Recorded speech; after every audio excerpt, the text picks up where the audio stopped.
Foram então mutiladas por animais famintos diante de uma plateia entusiasmada num anfiteatro e por fim esfaqueadas até a morte por soldados.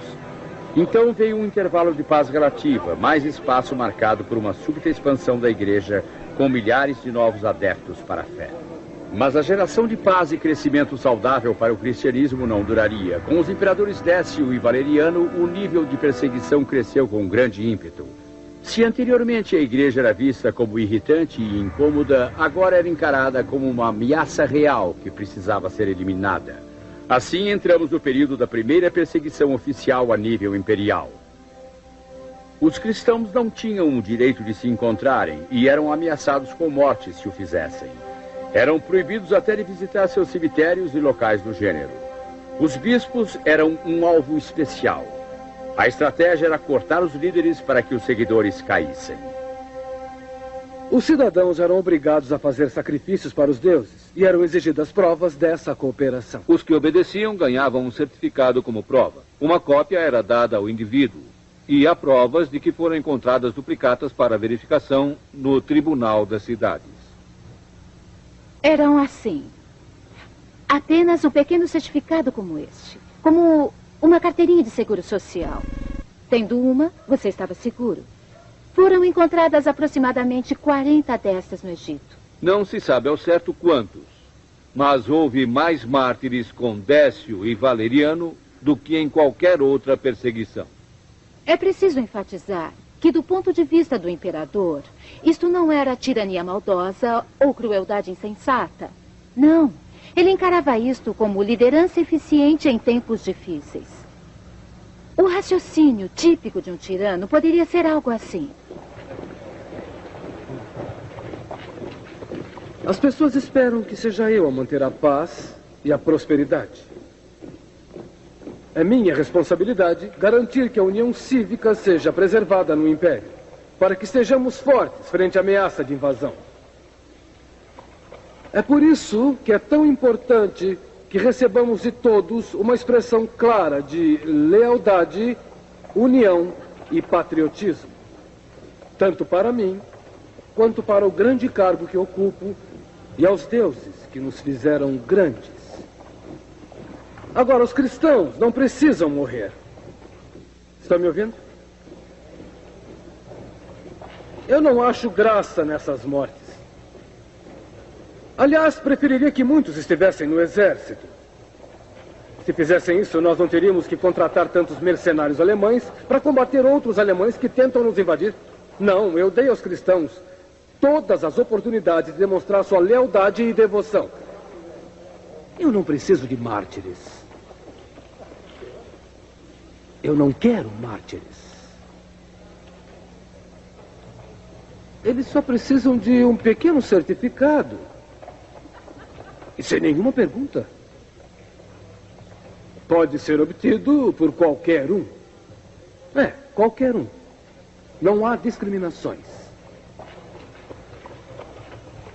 Essa primeira perseguição a nível estadual terminou subitamente em 260, quando o imperador Valeriano foi capturado numa guerra com os persas.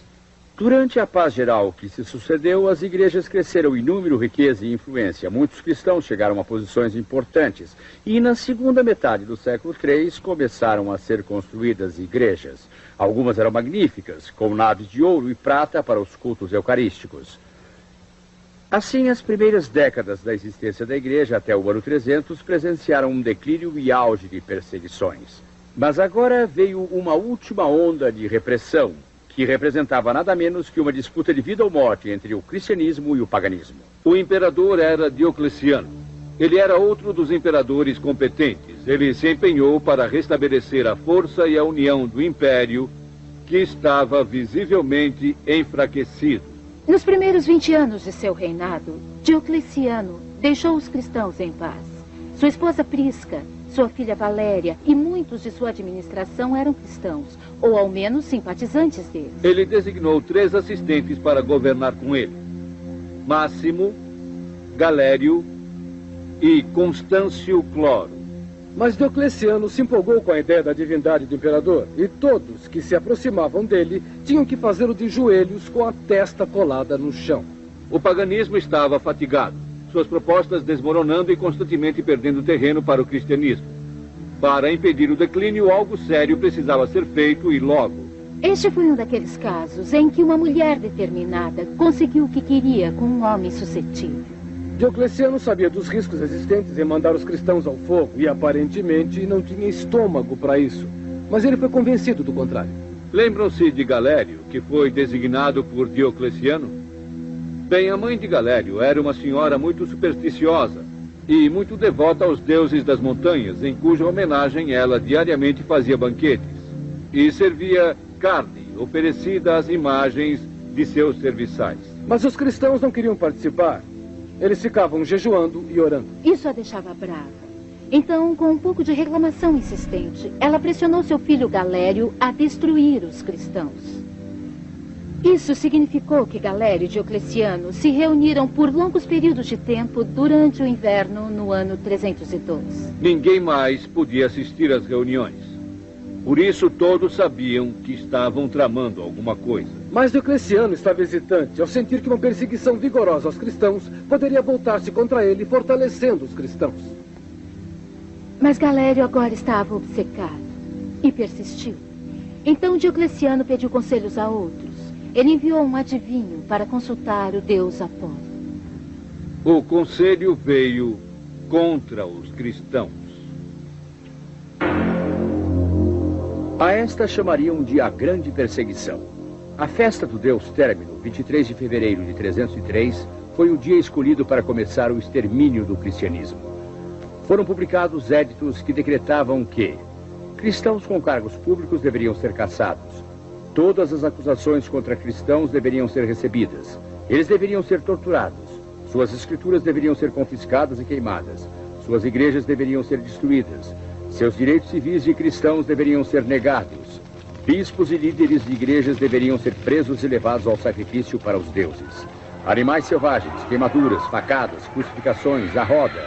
Todos os métodos conhecidos de tortura foram empregados impiedosamente.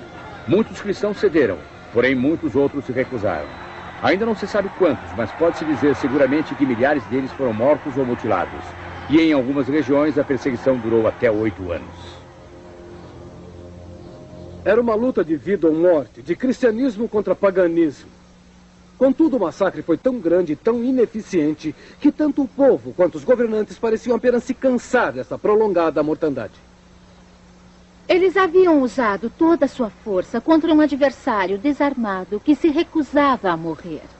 E esse adversário não era um invasor que tentava conquistá-los, não. Era apenas o seu próprio povo tentando viver calmamente.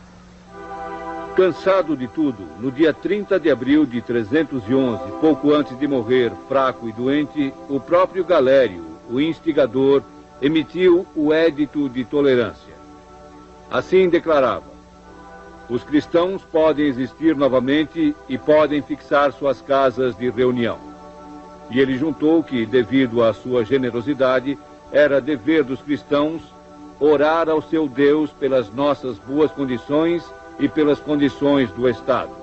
Que toda a comunidade sobreviva em qualquer lugar, sem prejuízo. Este foi o ponto culminante. Constantino chegou ao trono.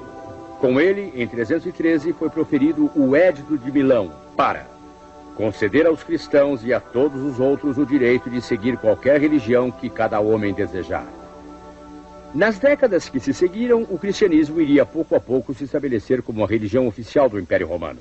E isso traria desafios e tentações de espécies diferentes. Eu estou de volta ao jardim de Getsemane e veja só. Daqui você pode ver o pináculo da parede do templo. Foi lá que Cristo, no início de seu ministério, foi tentado por Satã a se jogar e ser resgatado milagrosamente. Fazer isso significaria montar seu ministério sobre o espetacular, sobre as demonstrações de poder humano. Mas ele preferiu construir seu ministério sobre o amor, o sacrifício e o serviço. Nas gerações seguintes, a igreja sempre enfrentou a mesma escolha, e a questão é sempre a mesma. A igreja seguirá o caminho do poder e da influência, ou dirá, como Jesus disse a seu pai neste lugar calmo: faça-se não a minha vontade, mas a tua. No próximo programa, nós daremos uma olhada nos exemplos fantásticos daqueles que seguiram o caminho de Jesus na igreja antiga. Esses cristãos antigos não iriam entender muito bem o nosso Natal atual e toda a festa que fazemos com ele. Esta é a Igreja da Natividade, na pequena cidade de Belém, onde Jesus nasceu. Mais do que qualquer outro lugar, associamos Belém com a celebração do Natal. Porém, você pode ficar surpreso ao ouvir que o Natal e o aniversário de Cristo não eram nem comemorados nos primeiros 300 anos da Igreja. Parte 5. Testemunho. Como os cristãos antigos não comemoravam o aniversário de Cristo, eles não preservaram a data exata de quando Jesus nasceu. Estudiosos concordam que tem de ser entre 4 e 7 DC.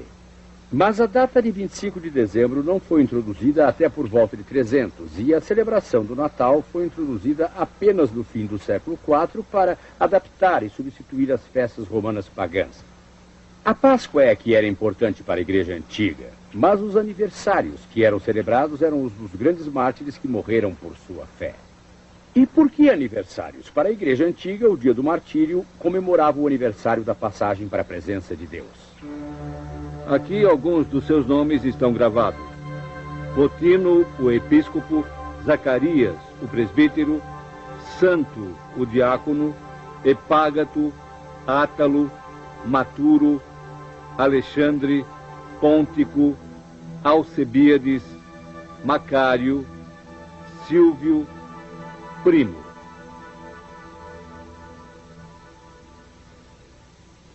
Sabe-se muito pouco sobre o grande exército anônimo que juntou-se aos cristãos antigos e difundiu a mensagem até os confins do Império.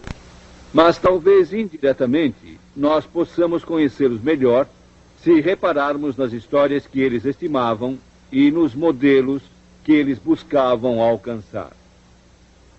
Com a ajuda dos meus 3 colegas Nigel, Jane e Russell, daremos uma olhada em 2 dos mártires mais notáveis e influentes, Policarpo e Perpétua.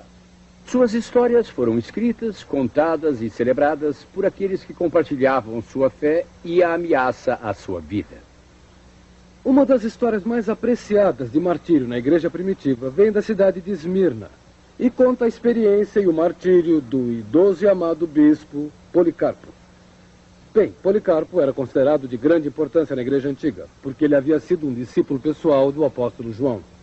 Logo após sua morte, foi escrita uma carta para circular pelas igrejas da região. As igrejas precisavam saber do sofrimento e da perseguição em Esmirna, e como a igreja e seus líderes estavam reagindo aos martírios. A carta conta como alguns crentes foram servidos aos animais numa arena como esta, sofrendo uma morte terrível à medida que iam sendo comidos pouco a pouco. Então as multidões exigiram o líder, o bispo Policarpo. Consta nos registros que os líderes ensinavam aos cristãos que eles não deviam se dispor ao martírio nem procurá-lo, mas também que não deviam evitá-lo se não houvesse escolha. Então Policarpo foi se esconder numa fazenda. Um tempo depois, ele mudou para um segundo local. As autoridades chegaram no primeiro local e, ao perceberem que Policarpo havia fugido, prenderam 2 escravos, torturando um deles até que dissesse aonde Policarpo havia ido. Aí seguiram até o segundo local, levando o escravo com eles. Policarpo recebeu seus captores como se fossem amigos. Conversou com eles e mandou que servissem comida e bebida para eles. Depois pediu que lhe dessem 1 hora antes de levá-lo, para que ele pudesse orar.